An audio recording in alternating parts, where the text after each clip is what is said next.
الله وملائكته يصلون على النبي يا أيها الذين آمنوا صلوا عليه وسلموا تسليما إن الذين يؤذون الله ورسوله لعنهم الله في الدنيا والآخرة وأعد لهم عذابا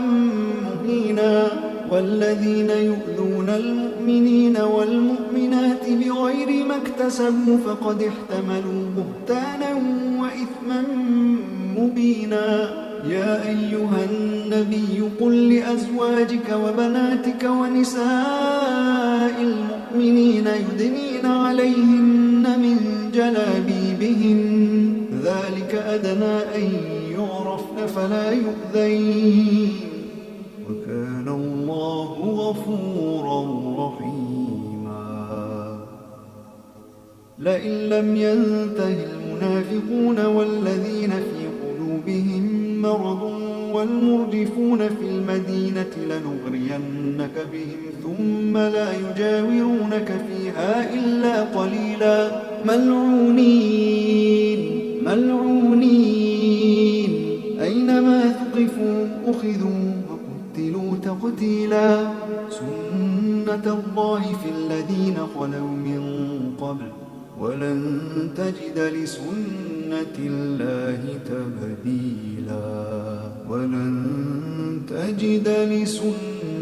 الله تبديلا يسألك الناس عن الساعة قل إنما علمها عند الله وما يدريك لعل الساعة تكون قريبا إن الله لعن الكافرين وأعد لهم سعيرا خالدين فيها أبدا لا يجدون وليا ولا نصيرا يوم تقلب وجوههم في النار يقولون يا ليتنا أطعنا الله وأطعنا الرسولا وقالوا ربنا إنا أطعنا سادتنا وكبراءنا فأضلونا السبيلا ربنا آتهم ضعفين من العذاب والعنهم لعنا